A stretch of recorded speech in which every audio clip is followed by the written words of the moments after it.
in effect, you were doing the job to get the job. Doing the job to get the job. Yeah, I tell Yeah, everybody that I talk to wanting to break into tech sales, like, you have to do the job to get the job. And it's been yeah, harder too. I mean, yeah. it's definitely gotten harder. Talking to friends and connections, like just connecting with someone on LinkedIn and asking for a referral really isn't enough anymore. Send them a Mhm. message, send them a video.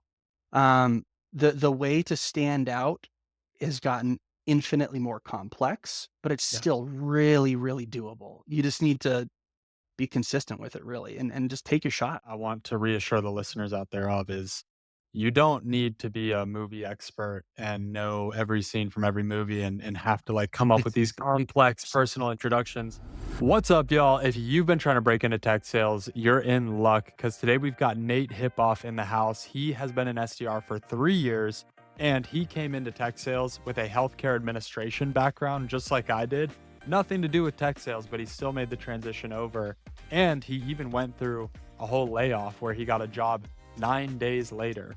So, in this episode, we talk about his job search strategies. And one of the big parts we get into is LinkedIn.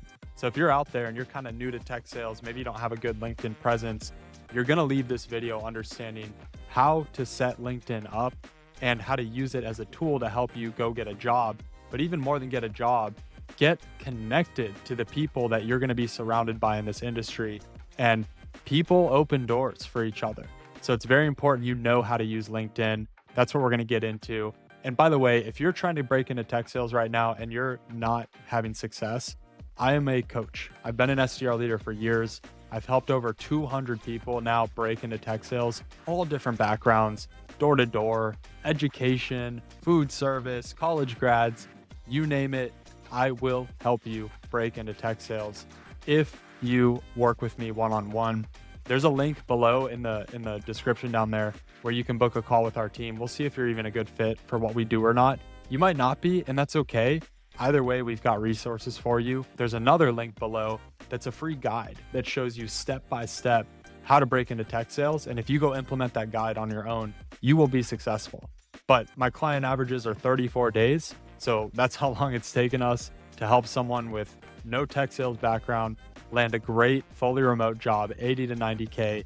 So if you're someone who really wants a job in the next month or two, hit us up in the link below. We'll see if we can help you out.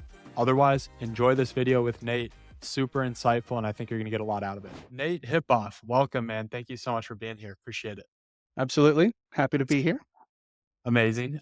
So let's get started to build context for listeners. Who are you? And what I mean by that specifically is how long have you been in tech sales? What are you doing right now? What's your title? And Mhm. yeah, where are you located? Yeah, so, I'm Nate Hipoff. I've been in tech sales for about 3 years at this point, coming up on 3 years at the end of this month. Um, I'm located in Eastern Washington and, yeah, just kinda been living the dream that way, honestly. I'm an SDR at Common Room right now. I've been in my whole career in tech sales, it's been all SDRing, but I've had some closing experience outside of tech, so, Very yeah. cool, man. So 3 years in, what were you doing before tech sales? Yeah, I was I was the sales rep for selling merchant services or credit card processing. Okay. So I was selling credit card terminals and credit card processing and all that, and actually got my start like at that company. It was Bank of America Merchant Services because I got married. I needed insurance. I needed a job, so I started out doing customer service. Making like $14 an hour, answering the phones and getting yelled at for a living. So it kind of lent itself well to to the abuse that you get as an SDR. Yeah, you So, just get paid a lot more, but it's mhm, basically the same job. basically the same job. Yeah. That's hilarious. And did you go to college? Was you skipped college? What'd you do?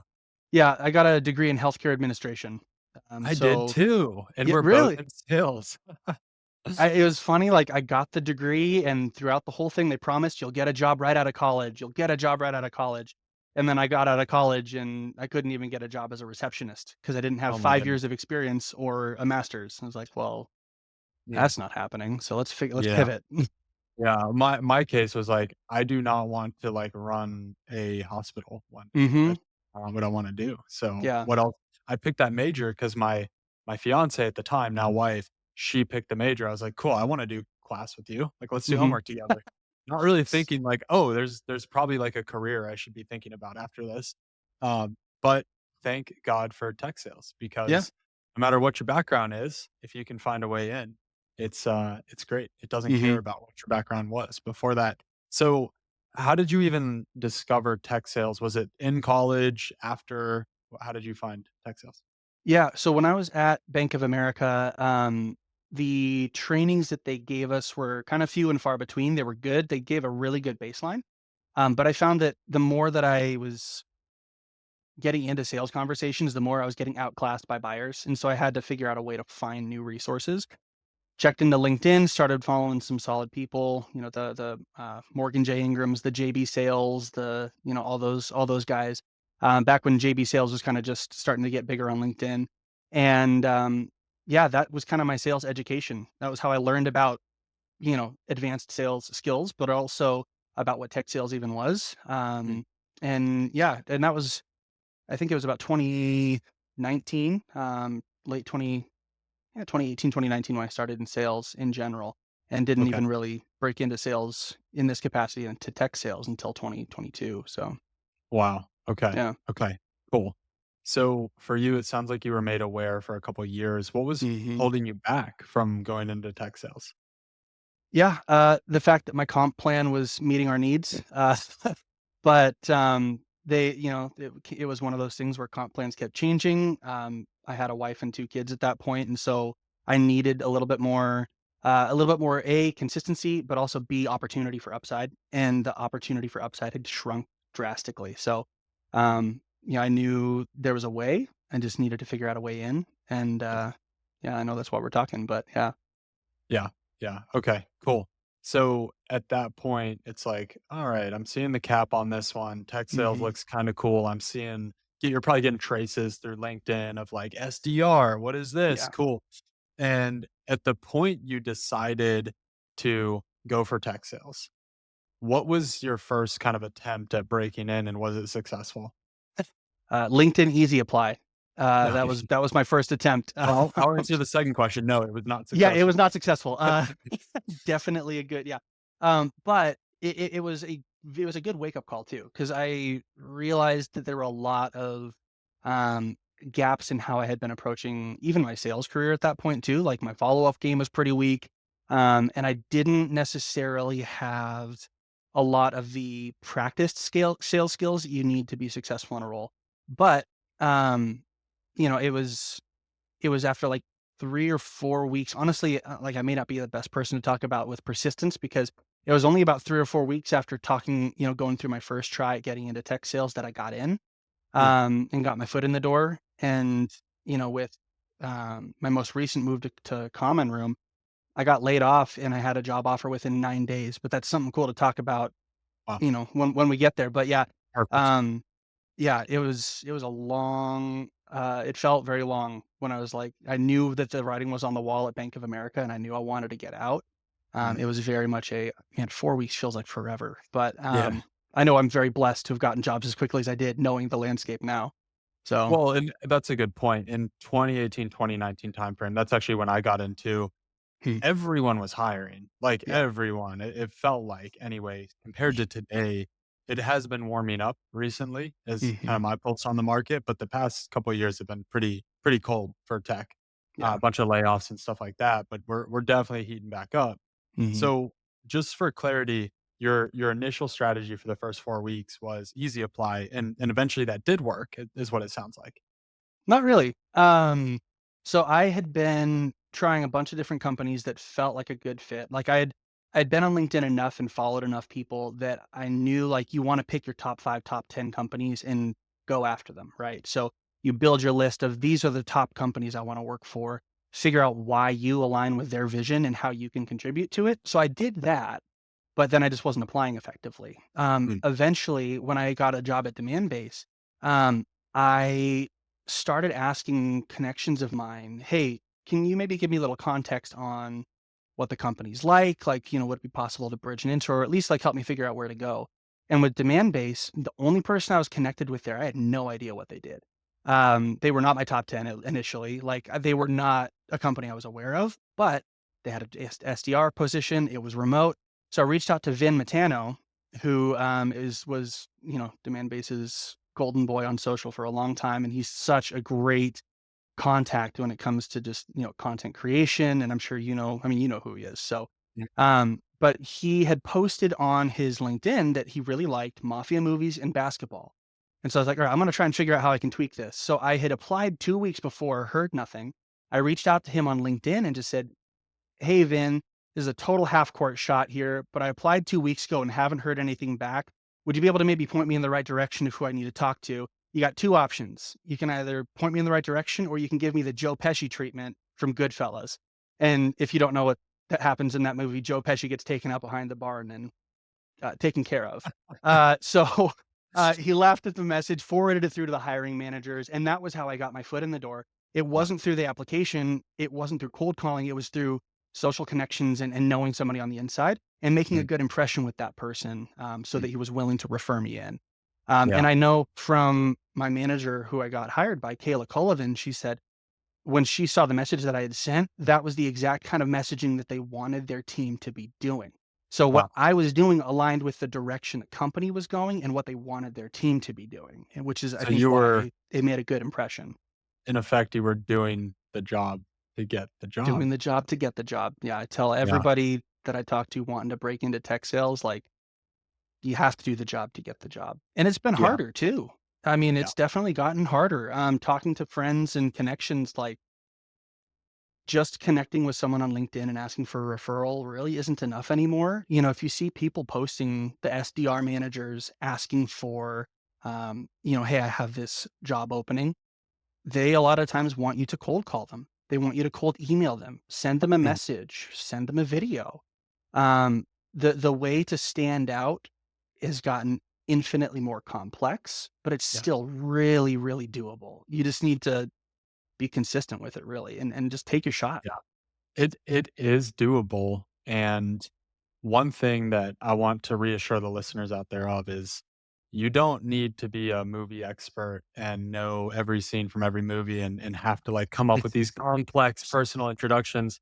The Mhm. reality is, if you pick up the phone and you make a cold call to a manager, if you can get them on the phone, that's already more than most people are doing. Because most Mhm. people just don't know better, so they are easy applying, hoping that their resume gets pulled out of a pile, even if the Mhm. resume makes it to the pile, because now there's a bunch of AI filters. And Yeah. so, one thing that I want to encourage listeners out there of too is just because you see like 1 year of SDR experience required, or just because you get an auto reject email from the Mhm. company, that is no reason to stop.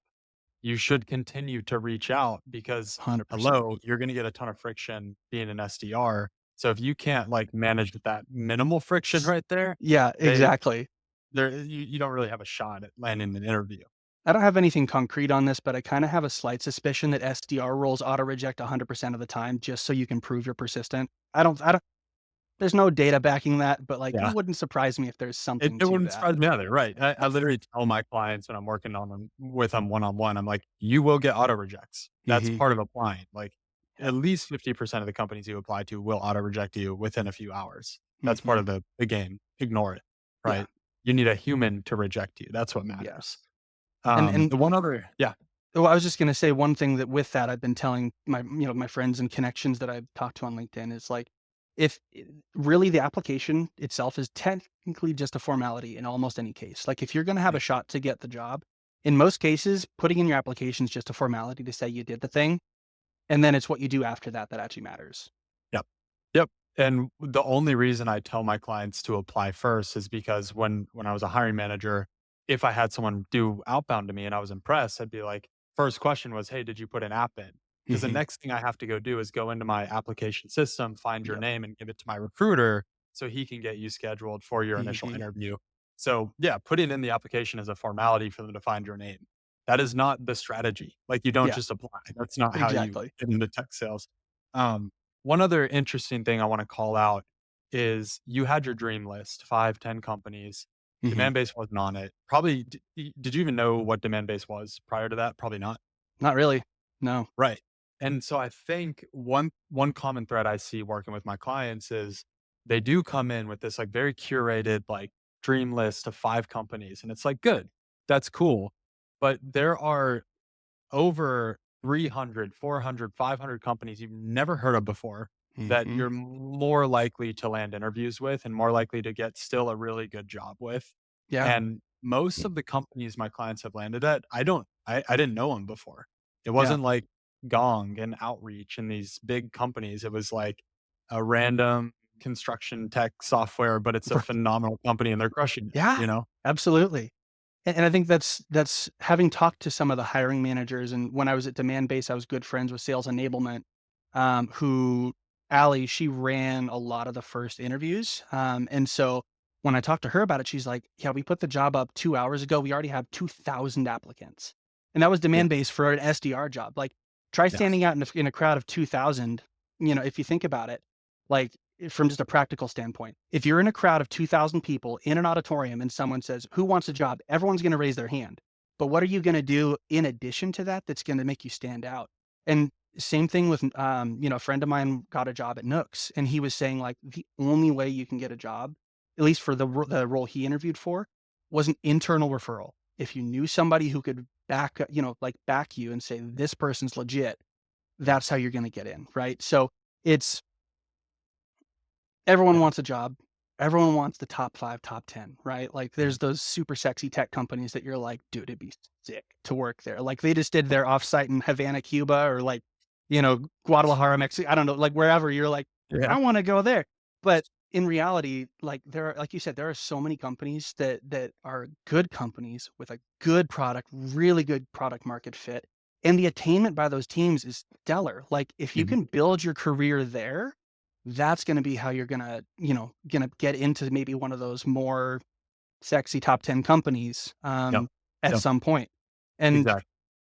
because you're trying to stand out in a field of 2,000, there's gonna be somebody there who's got the exact experience that they're looking for. Mm. So, like, if you're trying to break in and you haven't done it before, I'm not gonna say don't try it, but I'm gonna say make sure that you know how your experience applies to what they're talking about. So Yeah. you may be a teacher who's trying to break into tech for the first time. You've never cold called before necessarily, but do you know how to explain a complex concept in a simple way to people who do not want to listen to you? Like, that's exactly what you're doing as a teacher every single day. Did you work in food service? Okay, so you were a server at a restaurant. That's not tech sales, but you're going up to tables who you know nothing about, acting as an expert, as a trusted expert, and suggesting things that oftentimes they buy. Plus, you do have to sell. You have to upsell. So, like, it's there. Mhm. There's connections in every single role that you have. It's just figuring out how that experience ties in. And Nailed the it. Yeah. companies that care are gonna take a chance, and you just got to prove them right. Nailed it. Yep. You're so right, and even in the education role, you have KPIs you're Yeah. responsible for. You should talk about those, like, yeah, we improved, grades from, a 38% class average to a 52% class average or whatever. I don't Mhm. that's actually a terrible example, but you get what I'm Or saying. in restaurants, like, it sounds super dumb, but you're like, sold the most specials out of anyone on the team, or increased dessert ordering by 26%, or had the Right. highest wine sales and alcohol sales out of any other. Like, there's ways you can find those statistics and, weave them in. Yeah, absolutely. The other thing is you have to expect resistance. And Mhm. so if you're going in and we're talking to the listeners now, if you're going in with thin skin of like, wow, I finally landed this interview. This is amazing. This is the job. This is it. Like I did it. And then you get to the end of that interview cycle and you get rejected because they hired someone with experience. It's like, well, you've got to understand that's part of the game. And Mhm. if you wanna be an SDR, you are going to get smacked in the lip 59 times a day, and the one time you do get a decent outcome, it Mhm. might not even be a meeting booked. Maybe it's Right. just like a follow-up for later. And so I see people way over indexing on, like, the dream companies, like, "Oh, I'm gonna Mhm. be so picky and applying." And if you have time to do that, that's cool, like, no big deal, but if assuming you wanna make a transition in the next 1 to 3 months, where people should filter out is probably more in the interview cycles rather than Mhm. on the application side. So how Yeah. many Yeah, go ahead. No, I Add was on I to was just gonna say, I think where you're headed, but, like, Yeah. when I was interviewing for Demand Base, I had a job, so I didn't Mhm. necessarily need something immediately. but I had 3 different companies I was interviewing with all at the same time. I had Yeah. Demandbase, I had Lead IQ, and I had Clary, and I was in advanced interview stages with all of them. And at that point, it became, okay, which one fits my needs, my interests, my desires, my career trajectory? Which one of those fits best? But I didn't have that luxury really till I got into the interview cycle with each of those companies. Mhm. And each of them happened the same basic way. It was a referral internally, like I'd made a good impression with somebody, and they were willing to refer me internally. And at that point was where I got to be a little picky. Um, Yeah. but Yeah. yeah, wasn't till then. We all know the saying, "Your network is your net worth." I forgot who said it, I wanna attribute it properly, but I don't know, someone said it's not about who you know, actually. It's about who knows you. Yeah. Who is willing to vouch for you? Who is willing to put their name next to your name? And you might be out there like a complete stranger to tech sales.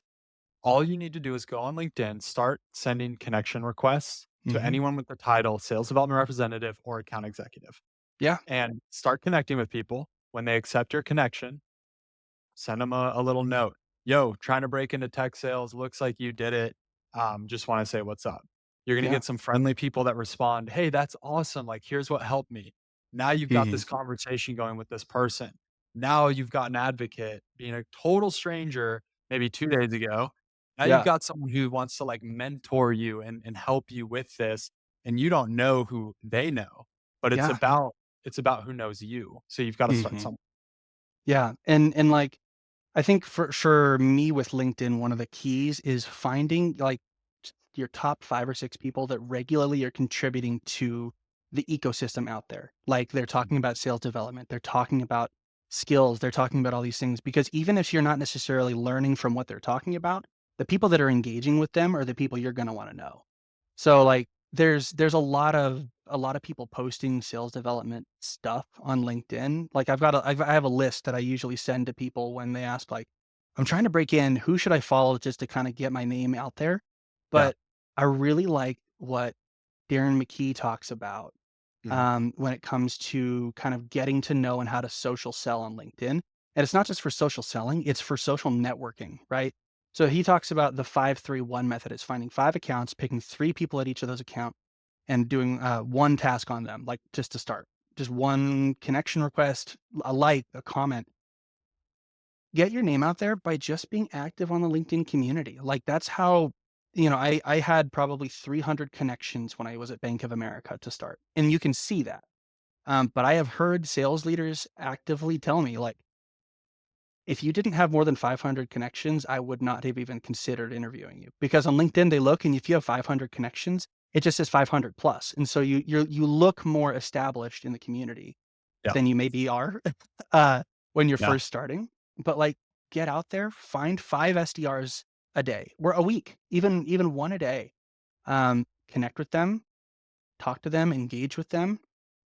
Yeah. Just be a person. Like, there's a Yeah. reason that you wanna break into this career, and it could be money, it could be whatever, but, like, the community around you is gonna be a big part of what helps lift you up Correct.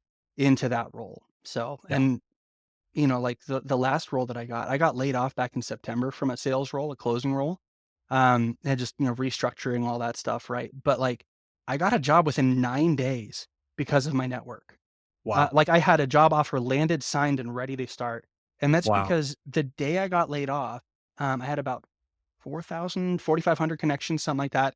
I posted about it the day that I got laid off, and literally within 3 or 4 hours, I had 5 to 10 different companies that had either directly reached out themselves or a friend had said, "Hey, this company's hiring, you should talk to this person, I'll make an intro." Like, Mhm. that quickly, and the job that I have now happened because a connection of mine, Jared, he knew the hiring manager, Florin, and he's like, "Hey, Florin, this guy's been active on LinkedIn. I trust that he's worth at least a shot. You wanna talk to him?" Bingo. And so they got me in that way, and Yeah. again, 9 days, like, the day I got laid off, I got a text and was Wow. told, "Hey," and, Yeah. Yeah. you see stories like that all the time, but it's the power of your network on LinkedIn is insane, and Yes. it's not even just connecting with the right people, it's connecting with just about anybody who is in your industry. Like, I don't know. It sounds really cheesy to say, but it feels almost kinda like a brotherhood, sisterhood kinda thing when you're in tech Yes. sales on Oh, yeah. LinkedIn. Oh, yeah. Like, the people that are This around you are resonates gonna. hard Yeah, for it's me because I was let go from one of my manager jobs, like, complete surprise out of nowhere. This is when I mm, was at Clearbit. mm, Yeah, I got let go, like, literally out of nowhere. It was wild. yeah. And that day, I mean, my wife and I had been saving for a home and a big move. We had our first baby on the way. And at that point, like, I was planning to be sole income provider. I Mhm, get let go and I go to LinkedIn, and I was just very transparent when I posted, "Hey, was let go today. I can't be specific about the reason why, but here's all my stats as a mhm, manager, looking for a fully remote job." Dude, same experience. Over the next 3 days, I had over 20 companies reach out to mhm. line up interviews, and over the Yeah. next, like, 2, 3 weeks was interviewing, and then finally landed on one, and I was there for over a year, and it was great. And then Mhm. because of LinkedIn, I was able to go start what I do now, my own business of helping people get into tech sales. Cause at that Yeah. point, I had, kind of gained a following around like, hey, this is how you can get a job in tech sales, blah, blah, blah. And so I like literally would not be here Mhm. if it weren't for LinkedIn and the support on LinkedIn. And kind of reminds me of on Twitter when people don't have, I guess X now, but when they wouldn't have like a profile, it'd be like an egg. And Oh, we call yeah. it your eggs. Yeah, if your LinkedIn profile is blank, I mean, you're already behind, but Mhm. to Nate's point, it's super simple to get started. Like, just be a human, start reaching out to people with the titles that are relevant, AE, SDR, Mhm. and you'll get some friendly people along the way. And before you know it, you've got 500 plus connections and probably a job at that point. Mhm. Absolutely. And I think, to your point of being human, like, when you're connecting with people, like, there's always this classic split, like, do you send a message, do you not? Like, that doesn't actually matter really that horribly much. Just get Yeah. connected with these people and engage. Like, you're entering a room that you have not been in before, and your whole job is just to be present and start getting familiar with everybody around you. Yeah. So, leave comments that are more than awesome perspective or that's cool. Like, you can say that, but try Don't try to use add AI value comments and on don't LinkedIn. I please really don't. value your perspective on this. It's like, yo, chill. It's always like a super neutral sentence that's an observation repeating the original post, Yeah. and then a Yeah. question that is obviously answerable from the post. Like, please don't Yes. use AI. Like, it's Yeah. pretty easy to tell.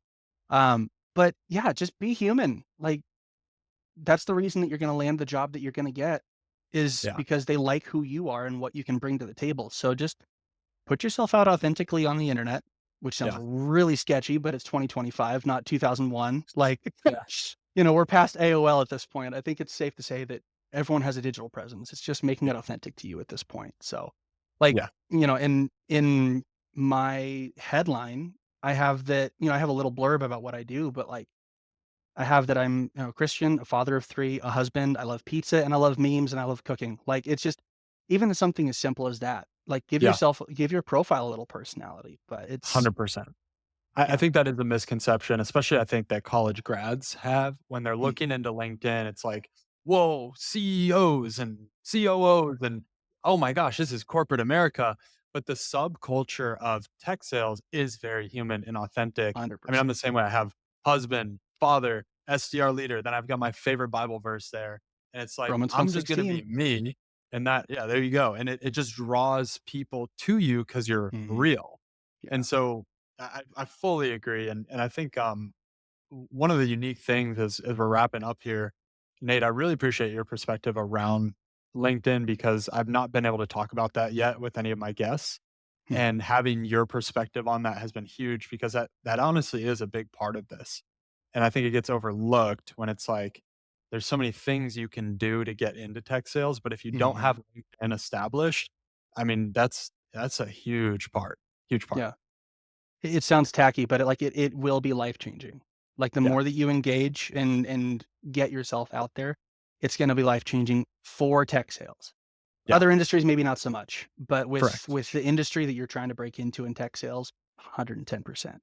Because the Correct. people you're gonna Well, sell to are probably gonna be there, but the people who are gonna hire you definitely are. I wanna respect your time. Yeah. SDR time is valuable. I usually ask, like, pros and cons of tech sales because there are people in my following that, they're not really sure, they're not sold on it yet, they're Mhm. curious.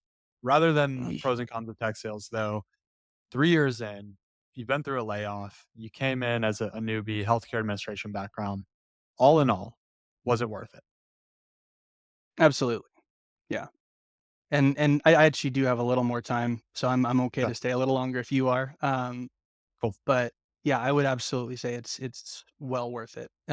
If for no other reason than the connections that I've made with people and the opportunity for income. Like Yeah. we're a single income family too. Just me and being able to provide for my family and have a house and be in a neighborhood that I'm not afraid to walk outside. Like it's pretty amazing. And so I'd say in terms of like pros and cons, I'm gonna start with the cons first because I want to end on Okay. a positive side. But Okay. I think the cons are that a lot of times tech can kind of be an echo chamber a little bit, Yes. where you have a lot of people saying the same thing, but it only applies in like one industry, like one specific subset of the industry, but they blast it out there like it applies to everybody. Not necessarily. And One concrete example real fast. Do you have yeah, one off the top of your head? yeah. So there's I'll give a not quick not one. in a It's negative way, not in a negative way, but okay. there's some sales leaders that will post for, like, this is the ultimate way to do a certain thing, like cold email, cold outreach, cold calling, and it's like, well, okay, but you sell to sales leaders, and sales Yes. leaders have a historically higher percentage of picking up, responding, being receptive to outreach than CTOs, like a chief Mhm. technology officer. So knowing that what someone else is putting out there, like a great example is Chris Orlob does pclub.io, which is a great sales training like tool. But his whole thing with Gong was they typically sold to sales leaders and Mhm. sales and marketing, but people who could use the Gong call recording software and the tools that are within that. Awesome product, great advice, but it's gonna differ slightly than, say, Kyle Assay, who is selling with, MongoDB and LaunchDarkly, very technical products that are selling primarily to tech personas, and so the sales cycle is gonna be a little different, the advice is gonna be a little different, the messaging is Mhm. gonna be a little different, the casualness and the professionalism is gonna change a little bit. So, like, both of them, great guys to follow, awesome advice, but you have to take what you see on LinkedIn and say, "Okay, does this apply to me, first of all, my role? Does this apply to my industry, so the vertical that you find yourself in? And then does this apply to the personas that I sell to? Because even in certain verticals, you can sell to different personas. So you have to think about those three things: me, my vertical, and my persona. And if it applies to those, awesome. A/B test the heck out of that. Yep. But if you're not in that exact industry, odds are it's not going to apply exactly the same. So again, that's a little bit Nailed long it. for but No, no, no, it's no. Nailed it. It's very important to know. So that's a yeah, big that you're right. That is a big con where it's like the loudest voices on LinkedIn are the ones who are always the most controversial because yeah, that's what works. and It's bombastic, still social media at the end of the day. Like you're still 100%. on a feed and trying to get engagement. So that's a Yeah. great point as a con. Yeah. What else you And got? I think with that too, you have to curate your feed and don't be afraid to unfollow somebody too, I think is Right. kind of a piece of advice on the cons because there's a lot of people that put out good advice, but the way that they do it is just so maybe aggressive or just distasteful to you, whatever the case may be. Like you don't have to be friends with them. Like Yeah. you don't have to stay connected, or if you want to stay connected because it's a good connection to have, you can just mute them. But like, there's so much noise. I think is kind of where I'm headed with that. Like, there's so much noise on LinkedIn.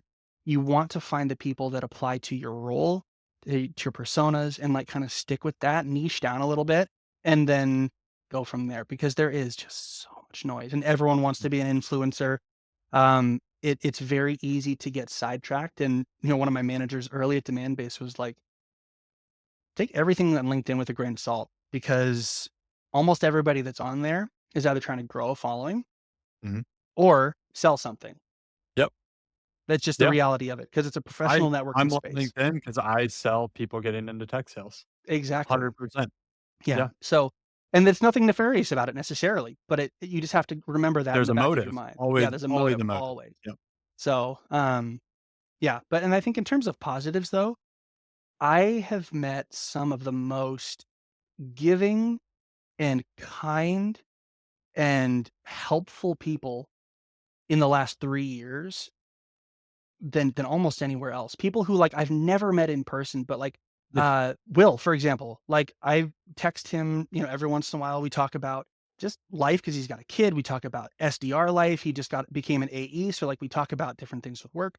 A guy JP Campbell, like he got a job at Nooks, and we've never met. We just talk over text, but like we encourage each other to do better on Duolingo because we're connected on Duolingo, and like we try and so like I there's love connections JP. that you He's can the make man. that are so random, but then like ones that are they will always hype you up. Like Yeah. when I got the job at Common Room, one of my old managers texted me and was like, "I am so effing happy for you. Like, awesome, great Mhm. work." And I met her twice in person, but Yep. the connections that you make, it's insane. And so you'll find some incredible people, and you'll find some really toxic people, and it's just a matter of like parsing out like the ones that are worth your time. Like Just like keep the life. people. Yeah. Yeah, just like life. It's just a digital life where everyone puts their best foot forward. And so Yeah. that's the other thing to keep in mind too is like it's social media. Everyone's gonna put their best foot forward. So again, Mhm. take it with a grain of salt. But the other thing, positives, like I'm proof of it, you're proof of it. You can get some life-changing opportunities through LinkedIn. Yeah. And so whether that's work, whether that's community, I've joined a couple of communities of other dads in tech sales that we keep in touch on Slack. Like, and for me, I'm a Christian, so like a lot of the guys in there are Christians as well, and they encourage each other with relevant Bible verses or whatever. Like, you can find amazing community and amazing people and amazing jobs. Like again, nine Mhm. days, and that's because of my network. Mhm. And an intro to the hiring managers, and that was because of my network. So it's possible. It's possible, Yeah. and I would love to help talk you through it too. I know, Jack, this is what you do, but, like, I'd love to help too. If anyone has questions, hit me. Like, Yeah. I'll talk. Well, this time spent was mad, mad valuable. And to your point, I think the reason people in tech sales are so connected is because it's such a unique experience Mhm, where I can imagine, if you do like special forces in the military, it's such a unique bonding experience. Like not many people go through that. And mhm, the other person, what they've been through, what they go through, their challenges. And it's almost like anything else in life, but there's language, there's mhm. keywords and Oh, acronyms, and 100%. it's just a whole subculture, which is a lot of fun. I have fun with it too, and I've met incredible people. Like some of the John Cianello is a name, for example. I've Mhm. never met the guy in person, but like we share baby pictures of our children to each other all the time, and like Yeah. I love this dude. Like he's one of my best friends. I truly consider him. I've never met him Mhm. in person. Yeah. We're gonna fix that, but I built a whole business with my co-founder, Marcus, who lives in Mhm. Estonia, and then we Yeah. met, our new partner, Ryan Reiser through, just I met him, like, 4 years ago, and I got into tech sales, and then 4 years later, like, we're partnering on a business. It's just crazy. It's Mhm. crazy, this world we live in. So, Yeah. yeah, you guys heard it from Nate. I mean, 3 years in, incredible success, man. I'm so proud of you and also just representing Jesus out here. It's amazing. So shout out to you for that. I appreciate And that. yeah, brother, really appreciate all the wisdom shared today. It's awesome. Yeah. No, absolutely. Happy to have chatted, and this is the kinda thing that I love nerding out about, is helping people get hooked into this because it's awesome. It can definitely be Yeah. amazing and life-changing, and yeah, so glad I could have, contributed in some way. Beautiful. Thanks, man. Yeah, absolutely. Have a good one.